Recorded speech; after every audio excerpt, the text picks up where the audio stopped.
O Tour de France é a principal corrida de ciclismo do mundo e a edição desse ano está se revelando ainda mais interessante com essa disputa ainda na primeira semana do Pogacar e do Vingegaard.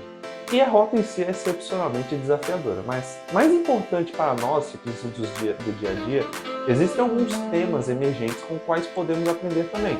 Portanto, além da intriga, da corrida em si ali, desse desafio, do embate entre os ciclistas, quais são as lições que nós podemos tirar desse Tour de France de 2023 para nos ajudar a ficar cada vez mais rápidos?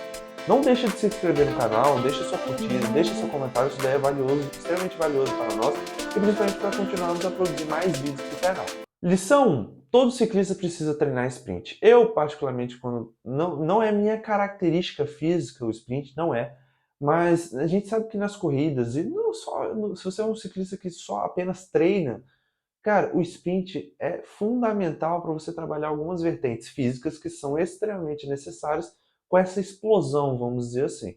E aí, independente da sua disciplina preferida, se você prefere subir, se prefere contra-relógio, o sprint é fundamental. Por exemplo, você pode ver o Van Aert, conhecido por sua versatilidade, o fato dele poder vencer consistentemente os melhores velocistas do mundo, você vê ele indo para o sprint, e ele ainda pode vencer na montanha, no contra-relógio, então a execução desses watts brutos, né? Ou seja, ele consegue mesclar ali essas habilidades de passista, ele é um excelente contra-relogista, mas também de sprinter, ou seja, o treinamento dele também é voltado para os sprints. E por que não? Nós, ciclistas comuns, não podemos também incorporar no nosso dia a dia de treinamento. Lição 2. É tudo sobre condicionamento físico básico. Seja no Tour de France ou então numa prova local da sua cidade, é o momento crucial de uma corrida de bike, né? Geralmente ocorre durante ataques anaeróbicos e de alta intensidade. Aqui a gente está trazendo para uma esfera um pouco mais quanto ao treinamento.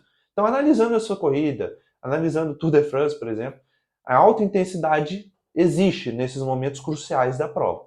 Mas esses esforços cruciais, eles tendem a chegar tarde em uma corrida. Obviamente que existem aquelas corridas que os caras já começam a 50 por hora, principalmente mountain bike, mas é muito mais comum os pontos-chave da corrida serem no último terço. E esse último terço é o momento que você já está exausto. Ou seja, com um bom preparo físico básico, resistência, aquele famoso Z2 extremamente importante, você tem a resistência necessária para estar presente nesses momentos de alta intensidade. Ou seja, mais uma vez, um excelente exemplo para isso é o Wout van Aert. Ele consistentemente é capaz de chegar, trabalhar duro na frente em todos os terrenos. Mesmo depois de uma etapa difícil, ele chega ao final com bastante gás. Podemos sempre ajudar, por exemplo, o Vingegaard, mas ele tem sempre um sinal claro de que o motor aeróbico dele é excepcionalmente robusto. Por quê? Se ele tem a capacidade aeróbica extremamente desenvolvida, ele consegue ser econômico para que quando chegue nesses momentos cruciais, nesses momentos chaves das provas, que estão no último terço, ele consegue ter energia suficiente e consegue ter desempenho suficiente para ajudar, por exemplo, o Vingegaard, para conseguir sprintar, para conseguir ganhar a prova. Então, Uh, você que normalmente negligencia o treino Z2, você vê o quão importante é isso a partir dessa abordagem que a gente está trazendo aqui. Lição 3. Conheça o percurso e pratique a sua técnica. Chegar em boa forma é apenas uma parte da guerra, vamos dizer assim.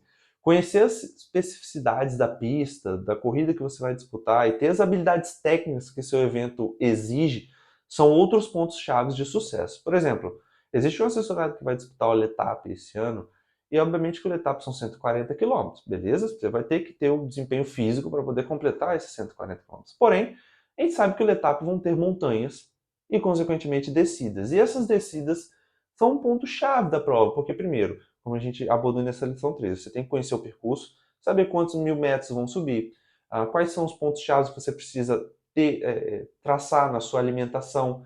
Não só isso, na questão de um gasto energético um pouquinho maior, mas também quais são os pontos-chave técnicos que você precisa ter para poder desempenhar da melhor maneira possível no Letap, por exemplo, a gente trazendo esse exemplo.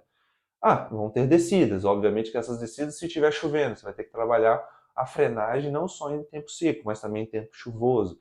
Não só isso, a questão das curvas, como fazer a curva da melhor maneira possível para fazer a tangência.